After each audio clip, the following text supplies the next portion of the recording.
Hello students, कैसे हैं? Welcome to all of you in my online study class.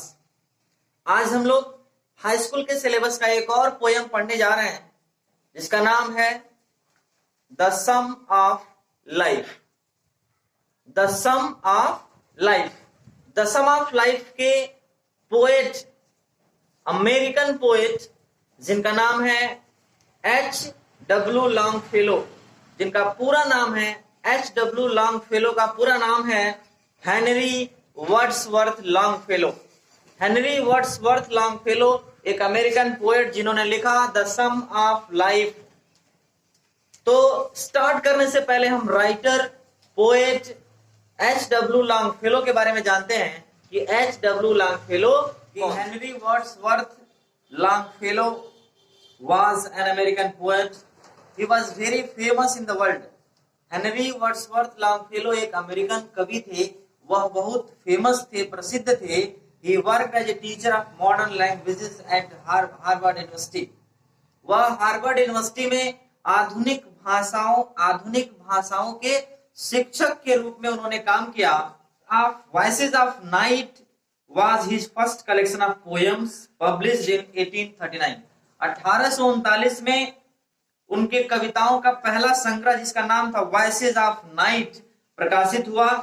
It included the sum of life, और उसी collection of poems में ये हमारी कविता द सम ऑफ लाइफ शामिल थी।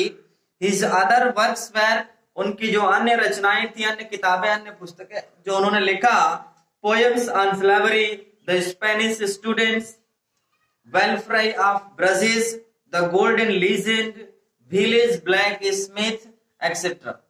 ये हेनरी वर्ड्सवर्थ लॉन्गफेलो का हिस्ट्री रहा। एक अमेरिकी कवि के रूप में उन्होंने बहुत सारी कविताएं, बहुत सारी पुस्तकों का उन्होंने रचना किया, कंपोज किया, और हमारे सिलेबस में उन्हीं का एक कविता द सम ऑफ लाइफ। तो आइए जानते हैं सबसे पहले the sum of life poem का सेंट्रल आइडिया। तो अब आगे देखते हैं इस पोयम का द सम ऑफ लाइफ का central idea. The sum of life का मतलब हुआ जीवन गाथा, जीवन का उद्देश्य, जीवन के गीत। कई अर्थों में इसका प्रयोग किया जाता है। तो हमारे जीवन का उद्देश्य क्या होना चाहिए, इसी को लेकर के ये कविता H.W. लॉन्गफेलो ने लिखा। Central idea of the poem the sum of life is that life is real and serious, so it should not be wasted in joy or sorrow. In our life, we should be courageous. Our main duty is to work hard and progress day by day. We should give up idleness and ready to face every difficulty. We should learn to labor and wait for the result. Our life should inspire others to be brave. मतलब life is real and serious का मतलब क्या हुआ, जीवन वास्तविक और गंभीर है, इसलिए इसे आनंद या दुख में बर्बाद नहीं करना चाहिए, आनंद और दुख के पीछे बर्बाद नहीं करना चाहिए। In our life we should be courageous, अपने जीवन में हमें साहसी होना चाहिए। Our main duty is to work hard, हमारा मुख्य कर्तव्य है परिश्रम करना। And progress day by day, और दिन प्रतिदिन, दिन ब दिन उन्नति करना। हमें we should learn to labour and wait for the result, हमें परिश्रम करना सीखना चाहिए और परिणाम की प्रतीक्षा करना भी, अर्थात हमें परिश्रम करके उसके परिणाम की प्रतीक्षा करना सीखना चाहिए। Our life should inspire others to be brave, हमारा जीवन दूसरों को प्रेरित करने वाला होना चाहिए। टू बी ब्रेव, बहादुर होने के लिए, अर्थात हमारा जीवन ऐसा हो कि दूसरे लोग बहादुर हों हमें देख करके। ऐसी कामना के साथ H.W. लॉन्गफेलो ने लिखा द सम ऑफ लाइफ। और अब एक्सप्लेनेशन देखते हैं द सम ऑफ लाइफ का। स्टार्टिंग का स्टेंजा है, life is real, life is earnest, and the grave is not its goal, dust thou art to dust returnest is not spoken of the soul। ये पहला 4 line. Life is real, real मतलब होता है सच्चा, Ernest मतलब होता है गंभीर, जीवन सच्चा होता है, जीवन गंभीर होता है। And the grave is not its goal, और ग्रेव मतलब होता है कब्र, अर्थात कब्र का मतलब क्या हुआ, मरने के बाद लोगों को कब्र मिलता है। इज नॉट इट्स गोल, गोल मतलब होता है लक्ष्य, और इस जीवन का लक्ष्य कब्र को प्राप्त करना, अर्थात मर जाना ही इस जीवन का लक्ष्य नहीं है। इस जीवन का लक्ष्य यह नहीं है कि हमने धरती पर जन्म लिया तो मरना ही है, मरना इस जीवन का लक्ष्य नहीं है। Dust thou art to dust returnest, dust मतलब होता है धूल, कण, मिट्टी। तो कह रहा है कि dust thou art to dust returnest is not spoken of the soul. Is not spoken मतलब नहीं कहा गया है, ऑफ द सोल मतलब आत्मा के बारे में, आत्मा के बारे में ऐसा नहीं कहा गया है कि डस्ट दाउ आर्ट, आर्ट मतलब होता है कला, कला मतलब, कला का मतलब हुआ निर्माण करना, ठीक है, कि आत्मा के बारे में यह नहीं कहा गया है कि तुम धूल मिट्टी, मिट्टी से ही तुम बने हो, and dust to dust returnest, और मिट्टी में ही रिटर्नेस्ट का मतलब मिल जाना, वापस हो जाना। आत्मा के बारे में ऐसा नहीं कहा गया है कि मिट्टी से बने हो और मिट्टी में ही मिल जाओ, क्योंकि आत्मा अजर अमर है। अगला 4 लाइन देखते हैं। Not enjoyment and not sorrow is our destined in our way, but to act that is tomorrow finds us farther than today। तो नॉट एंजॉयमेंट एंड नॉट सारो मतलब न तो आनंद एंजॉयमेंट, न ही दुख यानी कि सारो, न तो आनंद और न ही दुख प्राप्त करना is our destined end. Destined मतलब होता है प्री डिसाइडेड एम, पहले से निर्धारित लक्ष्य, एंड भी दिया है और वे भी दिया है।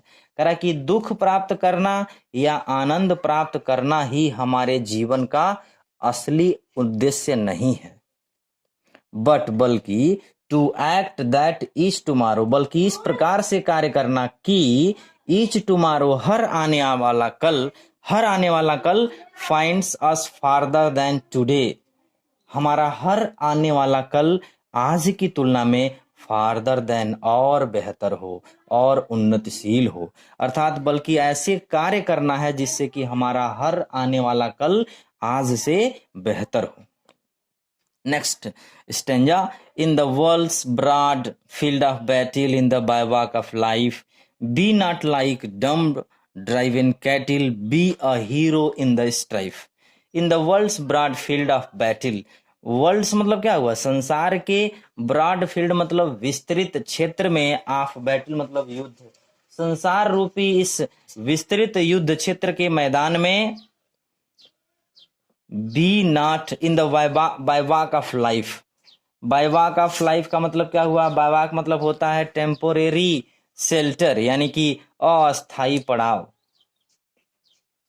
टेम्पोरेरी शेल्टर ऑफ लाइफ का मतलब क्या हो, जीवन के अस्थाई पड़ाव में, जीवन के अस्थाई पड़ाव में, संसार रूपी इस युद्ध क्षेत्र के मैदान में, बी नॉट लाइक ड्रम्ब, डम्ब मतलब क्या हुआ, गूंगा, गूंगों के जैसे बी नॉट मत रहो, ड्राइव इन कैटिल, ड्राइव इन कैटिल का मतलब क्या हुआ, ड्राइव इन कैटिल का मतलब छुट्टा पशु, मवेशी पशुओं के जैसे मत रहो, अनियंत्रित पशुओं के जैसे मत रहो। आगे कह रहा है कि be a hero in the strife, संघर्ष के समय में, स्ट्राइफ मतलब होता है संघर्ष, संघर्ष के समय में बी ए हीरो, एक बहादुर की भांति रहो, एक वीर नायक की भांति रहो। एक बार फिर देखते हैं इस 4 लाइन को। कह रहा है कि विश्व के इस विस्तृत युद्ध स्थल में अस्थाई पड़ाव, जीवन में इस अस्थाई पड़ाव के समय में, क्योंकि ये जो युद्ध क्षेत्र है जो हमको जीवन मिला है ये एक अस्थाई पड़ाव है, इसमें हमें गूंगा बन के और मवेशी पशुओं के जैसे नहीं रहना चाहिए, बल्कि अगर हमारे ऊपर कोई समस्या आती है, संघर्ष करने का समय आता है, तो हमें एक बहादुर की तरह, एक वीर नायक की तरह उसका सामना करने वाला होना चाहिए।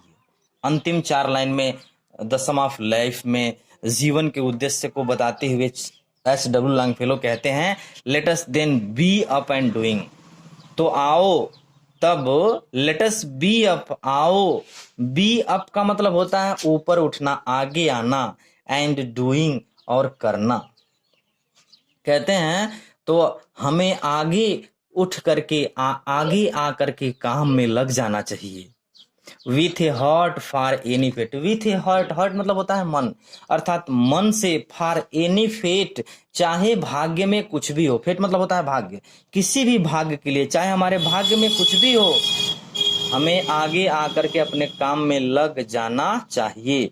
We still achieving, still pursuing, still achieving. Still achieving का मतलब हुआ लगातार, अचीव मतलब क्या होता है, प्राप्त करना, लगातार प्राप्त करते हुए, स्टिल परसुइंग अनुसरण करते हुए, परिश्रम करने का अनुसरण करते हुए, लर्न टू लेबर परिश्रम करना सीखें, एंड टू वेट और उस परिश्रम के परिणाम की प्रतीक्षा करना भी।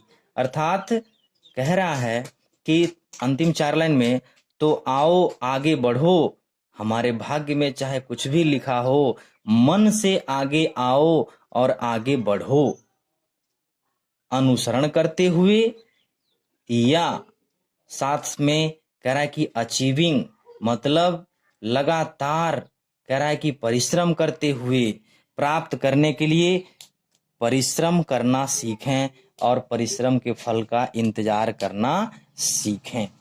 तो कहने का मतलब ये है कि जो poem the sum of life, जीवन का उद्देश्य क्या होना चाहिए, हमारा जीवन जो होना चाहिए वो अविस्मरणीय होना चाहिए। अविस्मरणीय का मतलब क्या हुआ, ये कि हमें बहादुर की तरह आगे, लगातार आगे की ओर बढ़ते रहना चाहिए। जो भी हमारे सामने डिफिकल्टीज आती हैं, प्रॉब्लम्स आती हैं, उनका बहादुरी के साथ सामना करना चाहिए। तो इस तरह से ये the sum of life poem मेरे प्यारे बच्चों आज समाप्त हुआ। आज के लिए बस इतना ही। Thanks, have a nice day.